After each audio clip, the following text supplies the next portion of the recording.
Bismillahirrahmanirrahim. Assalamualaikum warahmatullahi wabarakatuh. Jumpa lagi konco bunce semuanya dimanapun Anda berada. Semoga kita semua mendapatkan limpahan rezeki, diberi kesehatan dan dimudahkan segala urusan oleh Allah Subhanahu wa Ta'ala. Amin. Di kesempatan yang sangat cerah ini, saya akan mereview, menunjukkan kepada konco bunce semuanya koleksi pohon hokianti saya ya, baik itu hokianti bunga, hokianti lokal maupun hokianti mikro. Sebagian koleksi hokianti saya ini masih berada di lahan ground ya, masih dalam pembesaran dan proses untuk membuat lanjutan. Ini di belakang saya salah satu koleksi hokianti saya di ground ya, ini jenis hokianti bunga ya. Nanti saya akan tunjukkan juga perbedaan antara hokianti bunga, hokianti lokal maupun hokianti mikro ya. Tentu banyak perbedaannya meskipun itu dalam satu jenis ya hokianti, baik itu perbedaan batang maupun pertumbuhannya, dan juga yang paling menonjol itu perbedaan daun. Oke konco bunce semuanya, kita langsung saja melihat-lihat koleksi hokianti saya, baik itu berada di ground maupun yang ada di polybag. Oke, let's go. Iya, bisa kita lihat ini hokianti jenis bunga. Ini yang tadi di belakang saya. Ya, hokianti bunga ini seringkali dijadikan bahan bonsai, dan kita apabila melihat event pameran, baik itu pameran lokal, pameran nasional, itu seringkali kita melihat pohon-pohon bonsai yang dijajar rapi di atas meja ataupun pilar. Itu sebagian besar 80% itu hokianti bunga ya. Ya, ada memang sih hokianti mikro maupun hokianti lokal di pameran, tapi kebanyakan itu didominasi oleh hokianti bunga ini ya. Karena apa?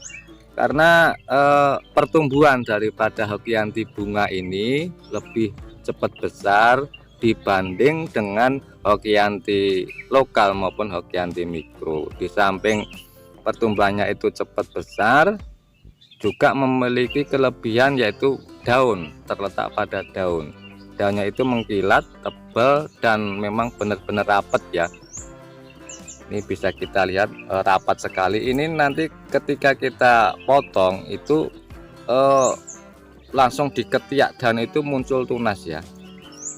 Ya, hokianti bunga ini dulu berasal dari cangkokan sebesar jari kelingking ya. Ini pertumbuhannya sangat subur dan cepat besar ya. Kita lihat batang bawahnya ya, seperti apa besarnya. Ini batang bawahnya ya, ini lumayan besar. Dulu berawal dari sebesar jari kelingking, tapi sekarang sudah sepergelangan tangan dewasa ya. Ini lumayan besar untuk jenis hokianti ya. Nah, ini di atasnya itu banyak sekali percabangan yang besar ya. Ada yang sejempol jari, ada yang sebotol Yakult. Ini nantinya akan saya cangkok ya. Saya cangkok semuanya untuk budidaya hokianti bunga. Nah, ini untuk perakarannya ini lumayan bagus, karena dulu memang ketika saya ground di kebun ini sudah melalui proses spasi akar ya, spasi akar.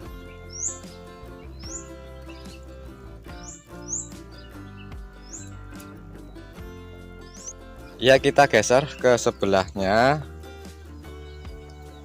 Ini juga ada hokianti. Kalau yang ini hokianti jenis lokal, hokianti lokal. Ini pertumbuhannya sangat lamban sekali bila dibandingkan dengan hokianti bunga. Ya, ini dulu saya mendangkel hokianti lokal, terus saya ground di kebun.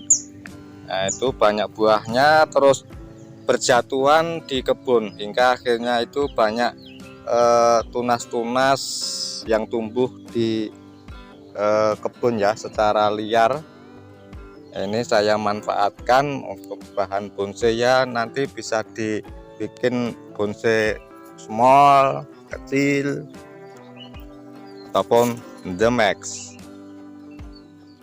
Ya, oke konco bonsai semuanya, bisa kita lihat bersama. Ini di depan kita ada pohon hokianti. Kalau ini hokianti lokal, ini cukup lumayan besar ya untuk jenis hokianti lokal.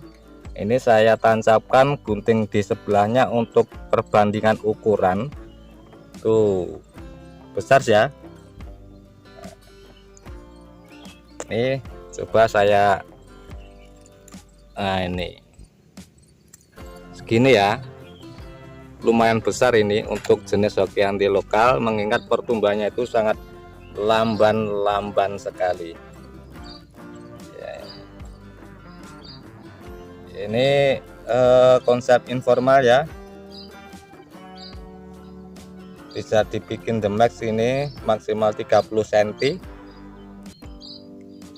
ya. Bagi konco bonsai semuanya yang suka dengan hokianti ini, jangan dibiarkan walaupun hanya hokianti lokal ya, karena hokianti lokal pun bisa kita maksimalkan menjadi bonsai yang istimewa ya. Kalau di sekeliling kita, khususnya itu Pulau Jawa, banyak sekali tumbuhan-tumbuhan liar, terutama hokianti ya. Hokianti lokal itu banyak sekali.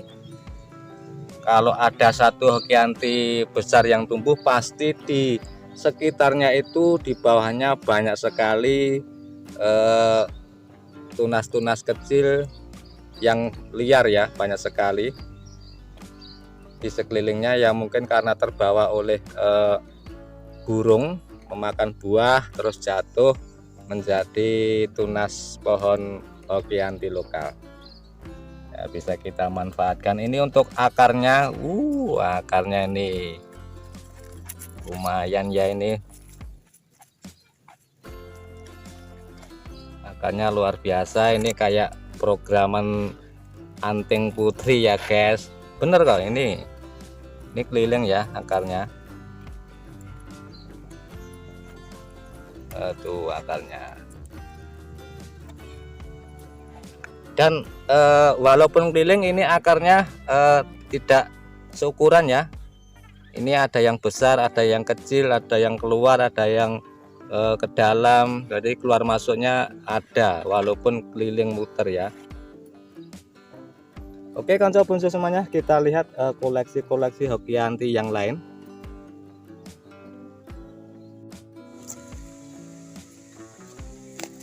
Nah, ini konco bonsai semuanya, ini koleksi hokianti lokal saya yang terbesar ya. Ini besar sekali untuk jenis hokianti lokal ini. Segini ya konco bonsai semuanya.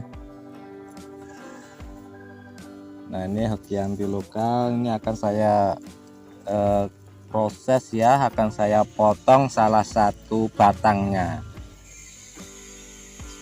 Sebelumnya akan saya bersihkan nih tunas-tunas yang tidak diperlukan ya, supaya gerak dasar daripada pohon hokianti lokal ini akan terlihat, supaya terlihat lebih jelas.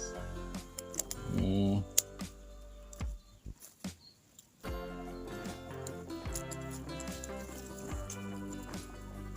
Ya, ini dulu juga berawal dari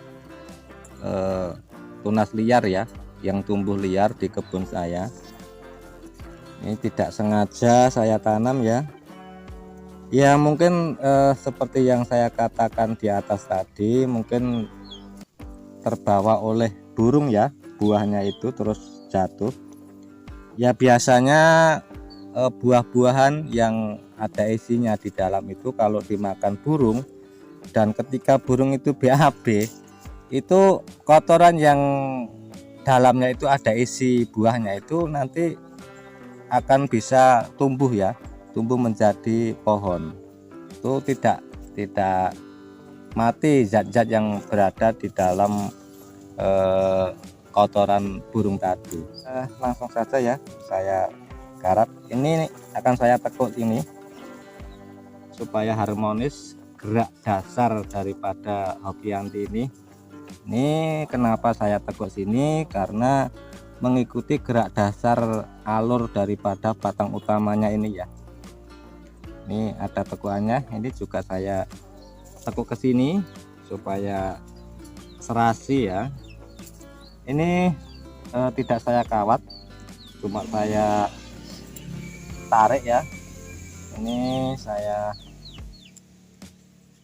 tancapkan, pancang di sini. Nah, ini berhubung nggak ada akar di sini yang kuat untuk menarik ini akan saya tancapkan, pancang untuk menarik batang ini ya. Ini ada tapi kecil, enggak kuat ya.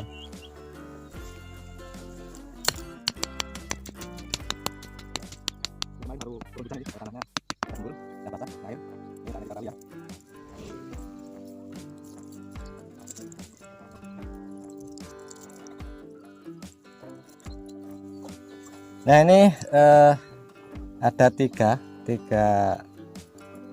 batang. Ini nanti saya sisakan satu saja ya. Ini nanti mungkin akan saya pakai yang ini, biar nantinya itu memang ada gerakannya ke atas ya. Gerakan 1 2. Kalau pakai yang ini terlalu panjang ya, terlalu kaku, terlalu panjang kaku ke atasnya, tidak ada tekukan lanjutan. Kalau ini juga sama kakunya, terlalu panjang.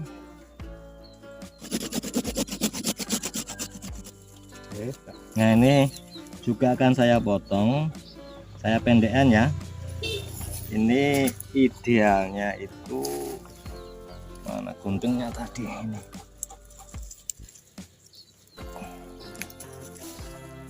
Ya, saya buat simulasi ke depannya ya. Iya, ini idealnya tumbuh di sini ya, tumbuh di sini. Nah, ini nanti akan saya tokok ya, saya potong langsung, berharap di sini nanti tumbuh. Biasanya kalau Hokianti itu karakternya bekas potongannya ini nanti akan keliling ya, keliling keluar tunas baru.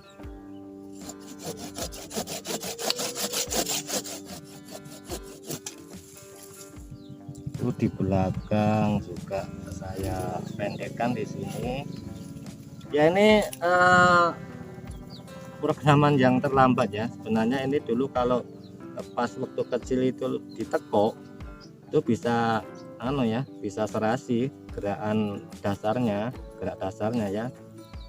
Berhubung sudah over besar, akhirnya tidak bisa ditekuk. Ini inisiatif saya potong. Ini juga di belakang. Ini saya potong saja ya.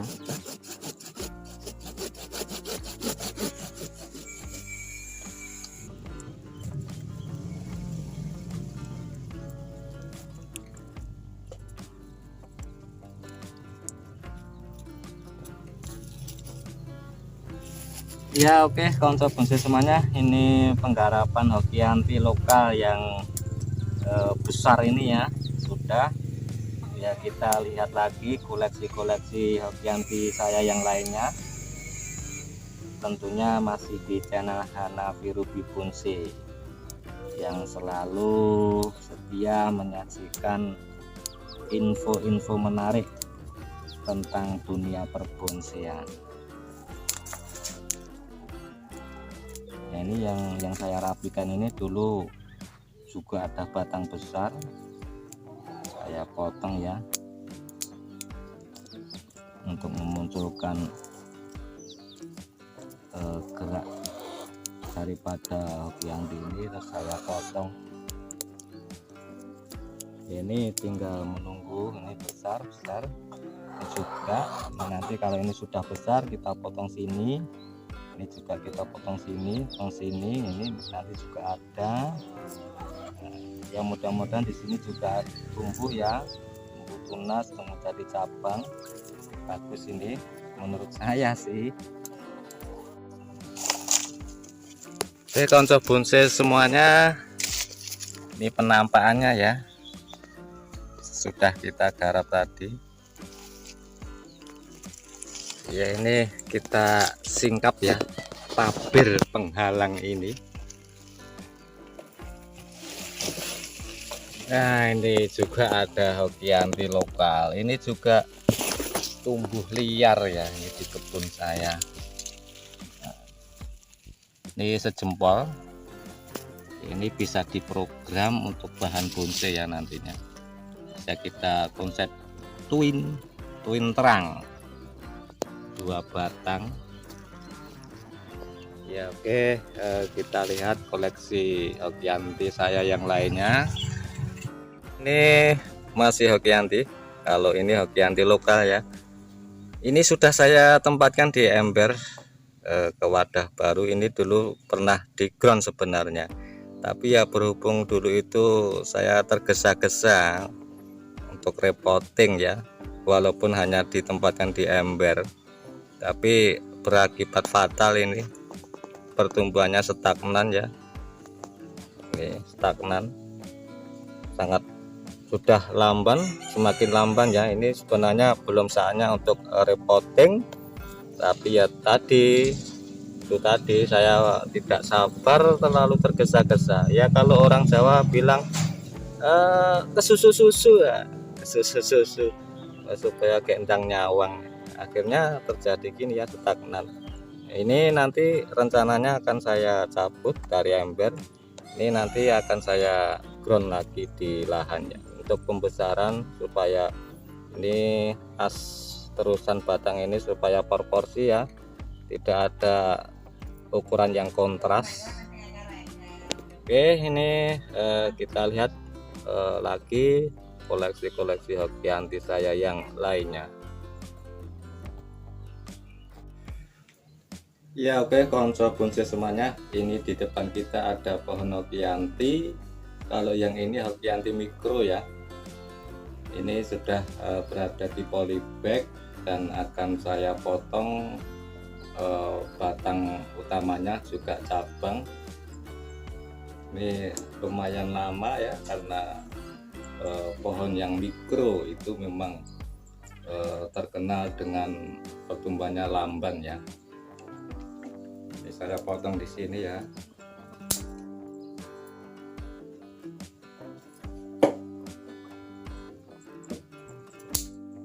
Oke sudah. Nah, seperti yang saya janjikan tadi ya, saya akan menjelaskan perbedaan antara hokianti lokal, hokianti mikro, dan hokianti bunga.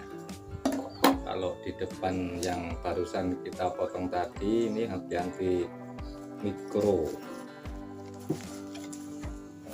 Ini potongan tadi ya, hokianti mikro. Ini memang daunnya sangat kecil, udah pasti ya karena mikro. Ini mikro, terus ini hokianti lokal, nah ini hokianti bunga. Nah, kalau sepintas memang sama ya, hampir sama kalau kita lihat sepintas.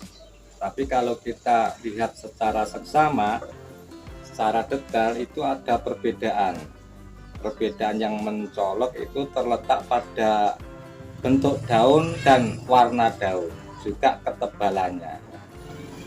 Kalau hokianti bunga ini juga tebal, ini mengkilap juga, daunnya itu agak lonjong panjang ya, panjang lonjong, tuh, agak panjang lonjong juga. Ini ada bergerigi di ujung daunnya.